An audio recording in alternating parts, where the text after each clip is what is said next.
Okay, I'm gonna try my best to tell everybody what I think is gonna happen in season 3 with like Matthew Sinclair, Ophelia, and how it ties back into that video of me stating that like I think Wednesday is basically gonna have to travel to Limbo to rescue Enid. I don't know if this is all gonna fit in one video, so there might be like 2 parts to this, so just stick with me through this, okay? I want to start off by saying I think that the theme for season 3 is gonna be guilt, because it is time that we deal with some family trauma that is happening both within the Addams family and with the Sinclair family. And maybe even Tyler will start feeling guilty for all the unalivings that he is responsible for, or at his attempts to try to unalive Wednesday and her friends and her family and all the people that she loves. But let's start with Matthew Sinclair. So Matthew Sinclair is a name that is in Isaac Knight's file, and I have made a video previously about how I thought he was going to fit into the story. My theory for Matthew Sinclair is that he was one of the doctors that helped Isaac Knight like with his heart surgery and recruited him to Nevermore. Especially since in the Legend of the Skull Tree, when Xavier is telling the story, it immediately goes from that surgery to him being at Nevermore. And so in that theory, I suspected that Matthew Sinclair is going to be wherever Capri is taking Tyler, and Matthew Sinclair's whole objective is to basically get Enid's alpha powers.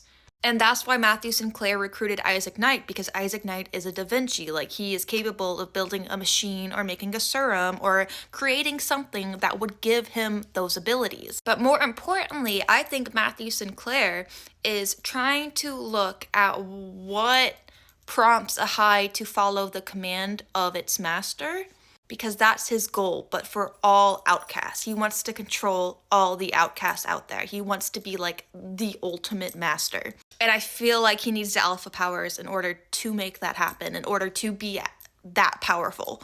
So that is my first theory for Matthew. There's a second theory that I have for Matthew that basically follows exactly what I just told you, except he's no longer alive. So Matthew Sinclair will be a spirit in limbo with Enid, basically, and he can either be a spirit and be exactly how I just described in, like, my theory 1, or he could be there because he himself was an alpha werewolf, and he was hunted down by his pack. And I don't think Capri was lying to Enid when she said that werewolves hunt down other alpha werewolves. Because if you listen to my last theory of why Wednesday needs to go to Limbo, it's because her wolf has full control. Like, Enid's soul, her human spirit, is no longer in her wolf, in her body. Like there's a rogue werewolf out there with superpowers that doesn't have any human consciousness. So yeah, other werewolves are gonna hunt down that werewolf, unfortunately. But either way, regardless of why Matthew Sinclair is a spirit, if he is a spirit, if he is someone that Enid is interacting with in Limbo, then my guess is that once Enid comes back into the physical plane, so does Matthew Sinclair. Like, Enid's gonna be both Enid and Matthew, if you catch what I'm putting down. 2 souls, 1 body. Which will be complicated because, again, Matthew, I feel like his entire objective is gonna be power, him controlling other people, him having like the ultimate power, these alpha powers, these master powers. And you're like, okay, Ione, but how does guilt, tie into this? You said that the theme is gonna be guilt. The Sinclairs are gonna have to deal with their family trauma this season. We're gonna have to talk about the fact that Enid was rushed to wolf out, why she was rushed to wolf out, why her dad was so silent when he visited, almost like he knew something, like something happened to his brother, aka Matthew Sinclair. Like, did Enid's dad have to hunt down his own brother? Is that why Enid was being pressured by her mom to wolf out? Why she was being threatened to, like, go to conversion therapy?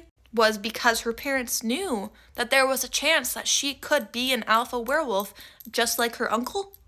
There are so many buried secrets in the Sinclair family, just like there are in the Addams family, and it's all gonna come out in season 3. Like, the Sinclairs basically have to determine this season whether or not they're actually gonna hunt down Enid, their daughter, their sister, especially if her dad already had to do that in the past.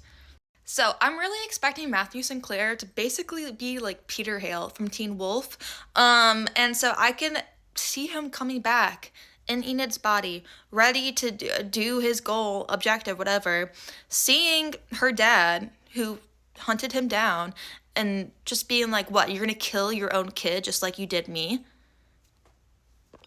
I like to see you try. But honestly, I feel like the alpha werewolf and how Enid is gonna defeat Matthew Sinclair and all that jazz is just about self-acceptance. A man who wants to control all outcasts only wants to do it because he never felt accepted.